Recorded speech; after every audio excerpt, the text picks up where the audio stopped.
Greetings, peace be with you.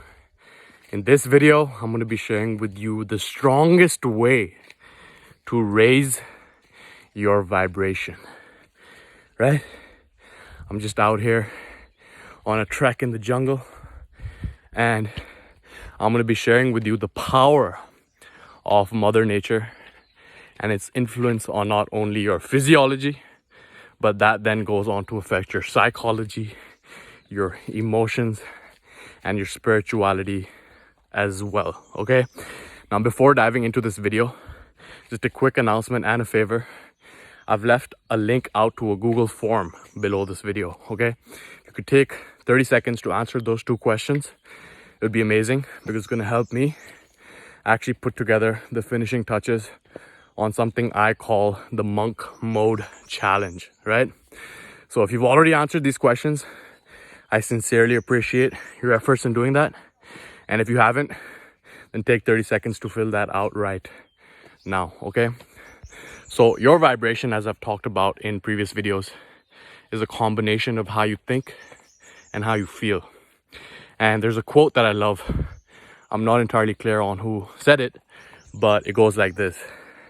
I like to think of nature as an unlimited broadcasting station through which God speaks to us at every moment, if only we would tune in, right? So the strongest way to raise your vibration, to get in alignment with the Tao, to create that harmony with nature, is to get out and experience nature, right? It's Sunday morning over here, and since I woken up, just meditated, haven't let any stimulus come in that is not natural, right? I haven't checked my phone. My phone's still on flight mode, even though I'm filming it. Filming this vid on it right now. Haven't checked any notifications. Just here in nature, haven't eaten anything, right? And just connecting with the rhythm that is around me. And the more we can bring ourselves into the alignment of these natural rhythms, right? Now there's a whole science on it. It's called Circadian Science, right? The rhythm throughout the day that we have in terms of our own hormone secretions that align with the rising and setting of the sun. And there's also an old Japanese practice called forest bathing, right? Which is why I'm out here in the forest, because as we are exposed to all of this greenery, all of these trees, all of these plants, then we're actually picking up on a lot of the microorganisms in the forest as well. Those microorganisms come on our body and we end up becoming even more, what's the word? You know, when we have the microbiome is the trillions and trillions of microorganisms that live in and around our body, right? We think we're human, but we have 1.3 microbial cells for every one human cell that we have, right? That's crazy because microbial life is what actually evolved into multicellular life, right? And we're actually a culmination of that, not only in our gut, but in and around our body as well. And that's why they've done studies on the practice of forest bathing in Japan. Actually, this has been like an ancient practice in Japan, but how it actually increases your life expectancy the more that you get out in nature, right? Because as you elevate beyond all the distraction, all the materialism, all the stuff that is holding you back from truly expressing your authentic self, then we get lost in the sauce, right?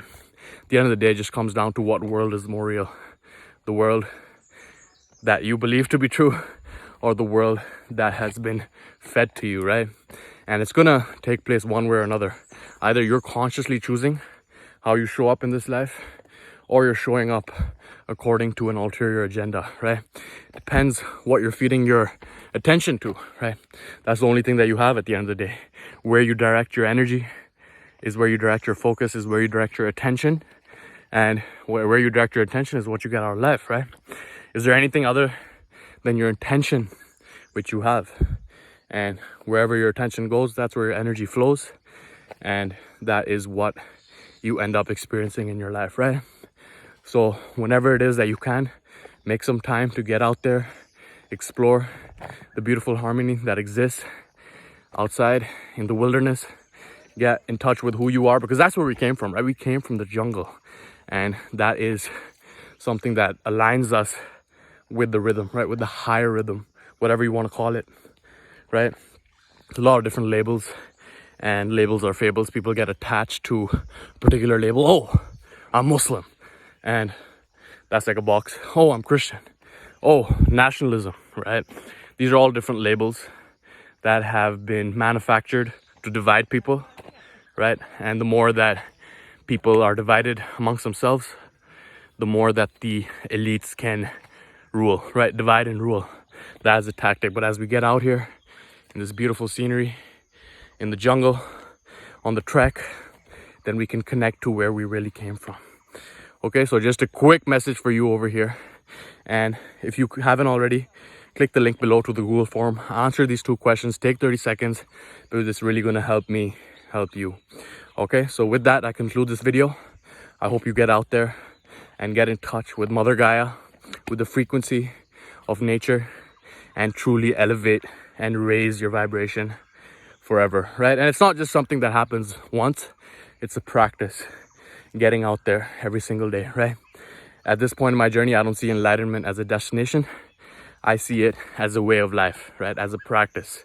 And I've shared this Zen quote on this channel before. It's like, before enlightenment, chop wood, carry water.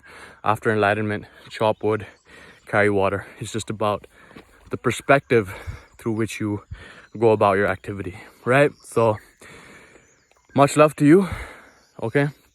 And please get out in nature, tune into the frequency of higher consciousness, and I will catch you in the next video. Much love to you. Take care.